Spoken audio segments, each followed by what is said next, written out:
Hay personas que llegan a los 60 años y sienten que algo se rompe por dentro, como si una puerta se cerrara silenciosamente detrás de ellas. No es el cuerpo que se cansa, aunque también cansa. No es solo la jubilación, aunque el vacío de la rutina pesa. Es algo más profundo, más difícil de nombrar.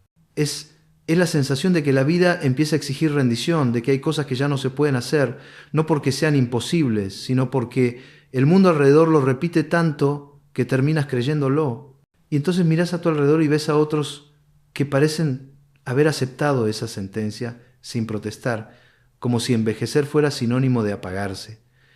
Pero hay algo que pocos saben, algo que no se dice lo suficiente.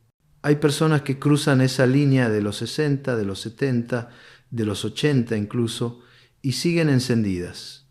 No porque sean extraordinarias, sino porque entendieron algo fundamental, que envejecer no es dejar de vivir, es aprender a vivir de otra manera. Y eso, créeme, el 99% de las personas entre 60 y 80 años no lo logra. La primera cosa que la mayoría no puede hacer y que marca la diferencia entre una vejez digna y una vejez sufrida es mantener una buena salud física. No hablo de correr maratones ni de levantar pesas como si tuvieras 30 años. Hablo de poder levantarte de la cama sin ayuda, de caminar hasta la cocina sin perder el equilibrio, de hacer tus propias compras, de vestirte solo, de bañarte sin miedo a caer. Hay personas que consideran esto un lujo y no debería ser así. Deberías poder hacer las tareas diarias de tu vida sin depender de nadie, sin convertirte en una carga para tus hijos, sin sentir que eres un problema que hay que resolver. Pero la realidad es que muchos llegan a esta edad con el cuerpo destruido, no por accidente, sino por años de descuido. Comida basura, sedentarismo, noches sin dormir bien, estrés acumulado, actitudes negativas que envenenan el cuerpo desde adentro. Y luego se sorprenden de que las rodillas no respondan, de que la presión arterial esté disparada, de que el corazón falle. La salud física no es solo un asunto de genes o de suerte, es el resultado de décadas de decisiones pequeñas que se acumulan. Cada vez que elegiste moverte en lugar de quedarte sentado, cada vez que elegiste una ensalada en lugar de comida frita, cada vez que elegiste dormir bien en lugar de quedarte viendo televisión hasta la madrugada, estabas construyendo el cuerpo con el que ibas a envejecer. Y si no lo hiciste, si dejaste pasar esas oportunidades, ahora estás pagando el precio. Pero aquí está la buena noticia, y escucha esto con atención. Nunca es demasiado tarde para empezar. Puedes tener 70 años y comenzar a moverte, a comer mejor, a cuidar tu cuerpo. No vas a recuperar los 30 años, pero vas a mejorar los años que te quedan. Hay prácticas suaves, como el Tai Chi, que ayudan a mantener la flexibilidad, el equilibrio, el humor, la vitalidad. Hay formas de alimentarte que no requieren sacrificios extremos, solo conciencia. Hay maneras de dormir mejor, de reducir el estrés, de cultivar una actitud positiva que literalmente cambia la química de tu cuerpo, porque la salud física no es solo músculos y huesos, es también actitud, es también esperanza, es también el deseo de seguir aquí, presente, vivo. Y cuando cuidas tu cuerpo, no solo evitas ser una carga para tus hijos, también te das a ti mismo un regalo invaluable, el sentido de que tu vida todavía te pertenece. La segunda cosa que la mayoría no puede hacer es mantener la mente afiada y evitar caer en los golpes, en las estafas, en las manipulaciones que abundan en este mundo. Piensa por un momento en cuántos ancianos conoces que han sido víctimas de fraudes. Es desgarrador. Personas que trabajaron toda su vida, que ahorraron con esfuerzo, que cuidaron cada centavo y en un momento de descuido, de vulnerabilidad, de soledad, alguien llega y les arrebata todo. Y no es solo el dinero lo que pierden, es la dignidad, es la confianza, es la sensación de seguridad. Porque cuando te engañan a los 70 u 80 años, no es solo un golpe financiero, es un golpe emocional que te hace dudar de todo, hasta de ti mismo. Hay personas que llegan a esta edad con la mente clara, con el discernimiento intacto, con la capacidad de detectar cuando alguien está mintiendo, cuando una oferta es demasiado buena para ser verdad, cuando alguien está jugando con sus emociones para sacarles algo, pero son pocos. La mayoría se vuelve vulnerable no porque sean tontos, sino porque están solos, porque están asustados, porque están desesperados por sentir que alguien se preocupa por ellos. Y los estafadores saben esto, saben cómo jugar con la soledad, con el miedo, con la necesidad de conexión. Te llaman por teléfono diciendo que eres el ganador de un premio que nunca pediste. Te ofrecen consultas médicas gratuitas que terminan vendiéndote tratamientos carísimos e inútiles. Te dan brindes, regalos, atenciones y luego te piden solo un favor, solo un número de cuenta, solo una firma. Y caes, porque en el fondo, más que el dinero, lo que querías era sentirte importante para alguien. Mantener la mente alerta no es solo una cuestión de inteligencia, es una cuestión de sabiduría emocional. Es saber que si algo suena demasiado bueno para ser verdad, probablemente no lo sea. Es saber que la gente que realmente te quiere no te pide tu dinero. Es saber que tu valor no depende de lo que puedas dar materialmente. La sabiduría acumulada a lo largo de los años debería protegerte, no hacerte más vulnerable. Y cuando logras mantener esa lucidez, no solo te proteges a ti mismo, también te conviertes en un recurso valioso para tu familia, para las generaciones más jóvenes que pueden aprender de tu experiencia, de tu capacidad de ver a través de las mentiras. La tercera cosa que muy pocos logran es mantener la estabilidad financiera. No hablo de ser rico, hablo de no ser una carga económica para tus hijos, de poder pagar tus cuentas, de tener lo suficiente para vivir con dignidad. Y esto es más difícil de lo que parece, porque vivimos en una cultura que no enseña a las personas a administrar su dinero, que promueve el consumo impulsivo, que hace que la gente viva por encima de sus posibilidades durante décadas y luego, cuando llega la vejez, no hay nada. No hay ahorros, no hay inversiones, no hay red de seguridad, solo deudas, solo dependencia, solo la necesidad de pedirles a los hijos que te mantengan. Y eso genera conflictos, resentimientos, culpas, porque los hijos quieren ayudar, pero también tienen sus propias vidas, sus propias familias, sus propias dificultades económicas. Y cuando tienen que cargar con los padres, la relación se tensa, se vuelve transaccional, se pierde la calidez. Hay personas que llegan a los 60, 70, 80 años con sus finanzas en orden, no porque ganaran fortunas, sino porque vivieron dentro de sus posibilidades, porque ahorraron un poco cada mes, porque evitaron las deudas innecesarias, porque no cayeron en la trampa de querer aparentar lo que no eran. La verdadera riqueza no está en tener mucho, está en necesitar poco, está en la simplicidad, en el uso consciente del dinero, en el placer de las cosas pequeñas que no cuestan nada. Un paseo por el parque, una conversación con un amigo, un libro prestado de la biblioteca, una comida casera hecha con amor. Estas cosas no necesitan dinero, solo presencia, solo atención, solo gratitud. Y cuando entiendes esto, cuando lo vives, tu situación financiera deja de ser una fuente de angustia y se convierte en un reflejo de tu sabiduría. Porque no se trata de cuánto tienes, se trata de cómo usas lo que tienes, de cómo planificas, de cómo evitas caer en las trampas del consumismo que promete felicidad y solo entrega vacío. Y cuando logras esto, no solo vives mejor, también mueres en paz, sin dejarles a tus hijos el peso de tus deudas, sin convertir tu partida en un problema financiero para ellos. La cuarta cosa que la mayoría no puede hacer es tener hobbies, tener pasiones, tener algo que los mantenga vivos más allá de la mera supervivencia. Hay personas que se jubilan y es como si se apagara un interruptor. De repente no tienen nada que hacer, no tienen propósito, no tienen razón para levantarse de la cama. Y el tedio los consume. Se sientan frente al televisor y dejan que los días pasen, uno tras otro, sin sentido, sin alegría, sin nada que esperar. Y esto es devastador porque el tedio no es solo aburrimiento, es una forma de muerte lenta. Es la sensación de que la vida ya no tiene nada que ofrecerte, de que ya todo pasó, de que lo único que queda es esperar el final. Pero hay personas que rompen este patrón, que llegan a la vejez con hobbies que los llenan, con pasiones que los mantienen curiosos, con actividades que les dan alegría, pintura, jardinería, música, escritura, fotografía, cocina, tejido, lectura, juegos de mesa, caminatas, baile. No importa qué sea, lo importante es que sea algo que te haga sentir vivo, algo que te conecte con el placer, con la creatividad, con la belleza. Y no es un lujo, no es algo opcional, es una necesidad. Porque las actividades placenteras estimulan el cerebro, retardan el declinio cognitivo, fortalecen las conexiones sociales, cuando las compartes con otros, te dan una estructura al día, te dan algo que esperar.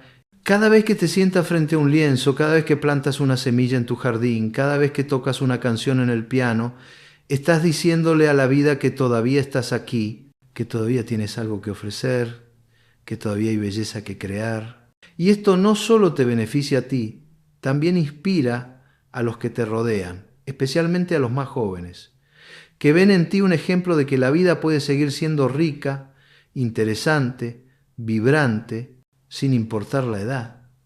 Los pequeños placeres no son pequeños, son lo que sostiene la vida cuando todo lo demás se ha ido. Son lo que te mantiene con el espíritu joven, con el corazón abierto, con la mente flexible. Y cuando cultivas estos hobbies, cuando los proteges, cuando les das tiempo y atención, estás invirtiendo en tu propia felicidad. Estás construyendo una vejez que vale la pena vivir. La quinta cosa que muy pocos logran es el aprendizaje continuo. Seguir aprendiendo después de los 70 es extraordinario. La mayoría de las personas deja de aprender mucho antes, a veces en la adolescencia, a veces en la juventud, y luego pasan décadas repitiendo lo mismo, sin curiosidad, sin ganas de explorar, sin deseo de crecer. Y cuando llegan a la vejez, están estancados, rígidos, cerrados a todo lo nuevo. Pero hay personas que rompen este molde, que siguen leyendo, que exploran la tecnología aunque les cueste, que aprenden habilidades prácticas, que se mantienen actualizados con el mundo que cambia. Y esto no es vanidad intelectual, es supervivencia, porque el mundo sigue moviéndose y si tú te quedas quieto, te quedas atrás, te vuelves irrelevante, te aíslas. Piensa en los ancianos que no saben usar un teléfono celular, que no pueden mandar un mensaje, que no pueden hacer una videollamada. Están cortados del mundo, dependen de otros para todo, se pierden de la posibilidad de conectar con sus seres queridos que están lejos, y esto no es inevitable, es una elección, es la elección de rendirse ante lo desconocido en lugar de enfrentarlo con paciencia, con humildad, con ganas de aprender. El aprendizaje diario, aunque sea algo pequeño, mantiene tu cerebro activo, fortalece tu cognición, reduce el aislamiento, promueve tu autoestima, porque cada vez que aprendes algo nuevo, te demuestras a ti mismo que todavía puedes, que todavía eres capaz, que la edad no te ha quitado tu capacidad de crecer. Y esto es poderoso, es liberador, es lo que te mantiene conectado con la vida. No se trata de volver a la universidad, aunque si quieres hacerlo, adelante. Se trata de mantener viva la curiosidad, de preguntarte cómo funciona esto, por qué pasa aquello, qué puedo aprender de esta experiencia. Se trata de leer un libro que te desafíe, de ver un documental que te enseñe algo, de preguntarle a alguien más joven cómo hacer algo que no sabes. Se trata de humildad, de reconocer que no lo sabes todo, de estar dispuesto a equivocarte mientras aprendes. Y cuando haces esto, cuando mantienes esta actitud de aprendiz, la vida sigue siendo interesante, sigue siendo una aventura, sigue teniendo sentido. La sexta cosa que la mayoría no puede hacer es mantener el corazón y la mente abiertos. Muchos ancianos se vuelven rígidos, inflexibles, amargados. Se aferran a sus ideas como si fueran verdades absolutas, se cierran ante todo lo que es diferente, juzgan, critican, se quejan. Y esto no es porque la vejez te haga así, es porque dejaste que las decepciones, las heridas, las pérdidas te endurecieran. Es porque en lugar de procesar el dolor, lo acumulaste y ahora ese dolor se expresa como rigidez, como amargura, como rechazo. Pero hay personas que llegan a los 80 años con el corazón suave, con la mente flexible, con la capacidad de aceptar, de perdonar, de adaptarse. Y estas personas son especiales, son faros de luz en un mundo que necesita más compasión. Mantener la mente abierta no significa estar de acuerdo con todo. Significa estar dispuesto a escuchar, a considerar, a entender que tu forma de ver el mundo no es la única. Significa aceptar que las cosas cambian, que las nuevas generaciones tienen otras formas de hacer las cosas, y eso no está mal, solo es diferente. Significa soltar la necesidad de tener razón todo el tiempo, de controlar todo, de que las cosas sean como tú crees que deberían ser. Porque cuando te aferras a esto, cuando te resistes al cambio, solo te haces daño a ti mismo, solo te aíslas, solo conviertes tu vida en una batalla constante contra la realidad. Aceptar las imperfecciones, vivir el presente y evitar las comparaciones trae paz. Trae la posibilidad de disfrutar lo que tienes en lugar de lamentarte por lo que perdiste. Trae la capacidad de conectar con los demás desde un lugar de apertura, no de juicio. La mente abierta también involucra compasión, perdón, capacidad de adaptarte al nuevo. Y esto genera un impacto positivo no solo en ti, sino en tu familia, en tu comunidad.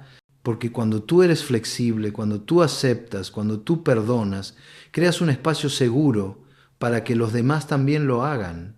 Te conviertes en un modelo de lo que es posible, de cómo se puede envejecer sin endurecerse, sin cerrarse, sin perder la capacidad de amar. La séptima cosa que muy pocos logran es dialogar pacíficamente con los hijos. Las relaciones entre padres e hijos en la vejez son complicadas.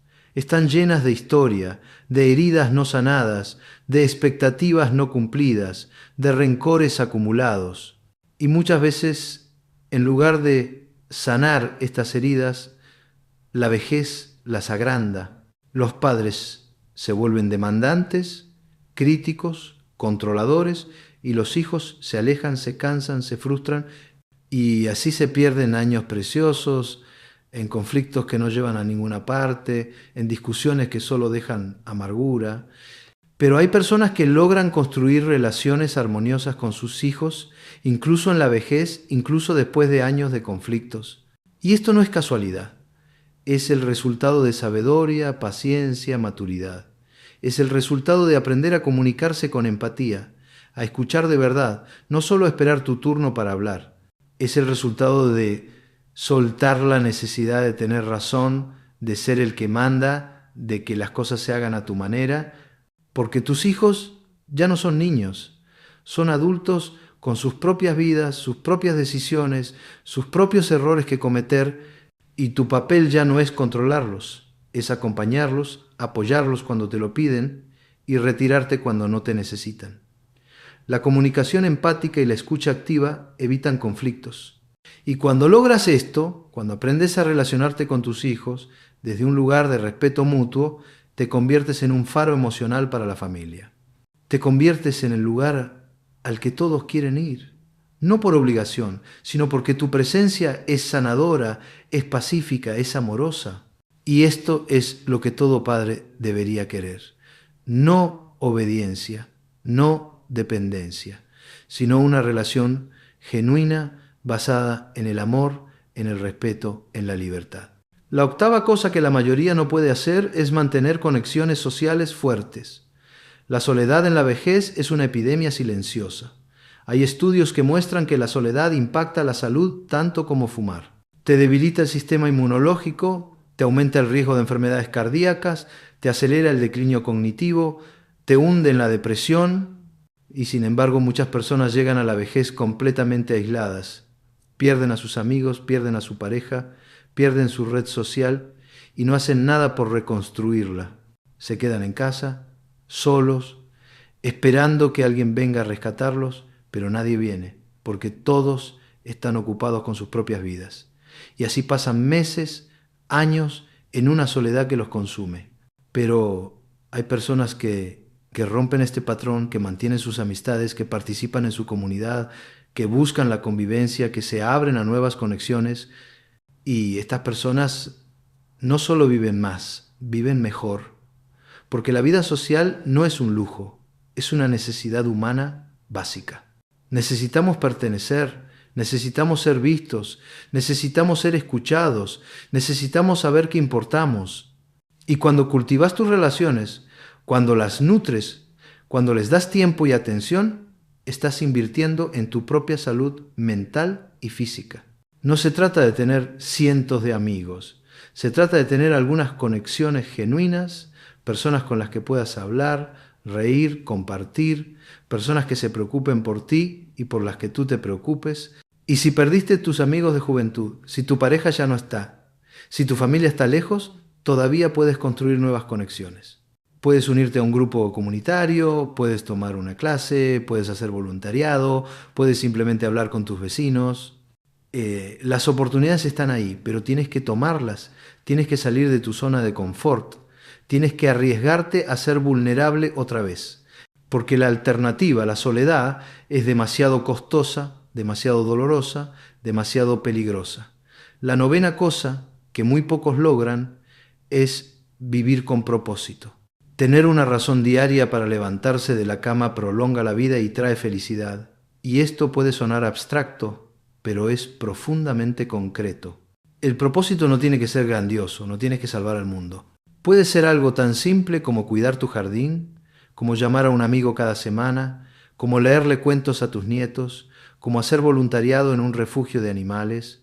Lo importante es que sea algo que te importe, algo que le dé sentido a tus días, algo que te haga sentir que tu vida todavía tiene valor, que todavía tienes algo que ofrecer.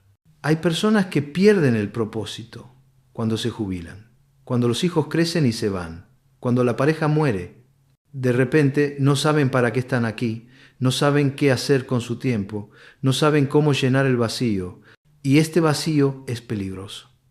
Es lo que lleva a la depresión, al declinio, a la muerte prematura. Pero hay personas que encuentran nuevos propósitos, que reinventan su vida, que descubren pasiones que no sabían que tenían. Hay historias hermosas de ancianos que empezaron a pintar a los 80 años, que aprendieron a tocar un instrumento, que se convirtieron en voluntarios, que escribieron libros, que empezaron negocios pequeños, y no lo hicieron por dinero, lo hicieron porque necesitaban sentir que su vida todavía tenía sentido. El propósito puede venir de ayudar a los otros, de aprender algo nuevo, de cultivar intereses. Y cuando encuentras tu propósito, todo cambia. Los días dejan de ser una carga y se convierten en una oportunidad. Te levantás con energía, con ganas, con curiosidad de ver qué va a pasar. Y esto no solo te beneficia a ti, también beneficia a todos los que te rodean, porque tu vitalidad, tu pasión, tu sentido de propósito es contagioso. Nunca es tarde para recomenzar, nunca es tarde para encontrar un nuevo propósito, nunca es tarde para decidir que tu vida todavía importa. La décima y última cosa que muy pocos logran es cultivar la espiritualidad. Y cuando digo espiritualidad, no necesariamente hablo de religión, aunque para algunos puede ser eso. Hablo de esa conexión con algo más grande que tú, esa sensación de que la vida tiene un significado más profundo que lo que ves en la superficie. La espiritualidad ofrece conforto, sentido, serenidad. Te ayuda a lidiar con las pérdidas, con los cambios, con las limitaciones que vienen con la edad. Porque la vejez trae pérdidas inevitables. Pierdes tu salud, pierdes tu independencia, pierdes a tus seres queridos, pierdes tu papel en el mundo. Y si no tienes algo que te ancle, algo que te dé perspectiva, estas pérdidas te pueden destruir. Pero cuando tienes una vida espiritual, cuando tienes prácticas que te conectan con algo más grande, estas pérdidas siguen doliendo, pero no te destrozan. Porque sabes que hay algo más, que la vida no se reduce a lo material, que el amor no termina con la muerte, que hay un orden, un sentido, una belleza en todo esto, aunque no siempre lo entiendas. La meditación, la oración, la contemplación, el contacto con la naturaleza, todas estas prácticas fortalecen la paz interior. Te dan un espacio de silencio en medio del ruido, te dan un momento de conexión en medio del aislamiento, te dan una sensación de gratitud en medio de la pérdida. Y cuando cultivas esto, cuando lo haces parte de tu vida diaria, te conviertes en una persona más serena, más aceptante, más sabia. La espiritualidad te conecta con algo mayor, promueve la aceptación y la sabiduría, te ayuda a soltar el control, a confiar en el proceso, a encontrar paz incluso en las circunstancias más difíciles. Y esto no es resignación, no es pasividad, es una forma profunda de fortaleza, Es la capacidad de estar en el centro de la tormenta y mantener la calma. Es la capacidad de enfrentar la muerte sin terror, porque sabes que la vida, en alguna forma, continúa. Estas 10 cosas que el 99% de las personas entre 60 y 80 años no puede hacer, no son imposibles. No requieren superpoderes, no requieren riqueza, no requieren suerte extraordinaria, requieren conciencia, requieren esfuerzo, requieren la voluntad de vivir de verdad en lugar de solo existir, requieren que elijas cada día cuidar tu cuerpo, mantener tu mente alerta, administrar tu dinero sabiamente, cultivar tus pasiones, seguir aprendiendo, mantener tu corazón abierto, dialogar con amor, conectar con otros, vivir con propósito y nutrir tu espíritu. Y cuando haces esto, cuando vives así, la vejez deja de ser una sentencia y se convierte en una etapa más de la vida, llena de posibilidades, de belleza, de sentido. No es fácil, nunca dije que fuera fácil, pero es posible y es lo que te mereces, porque envejecer es un privilegio que no todos tienen. Y vivirlo bien, vivirlo plenamente, es tu responsabilidad y tu derecho. Así que pregúntate hoy, en este momento, ¿qué estás haciendo para ser parte de ese 1% que sí puede? Porque todavía estás a tiempo, siempre estás a tiempo. Tentar nuevamente o Claude puede cometer errores. Confía siempre en las respuestas.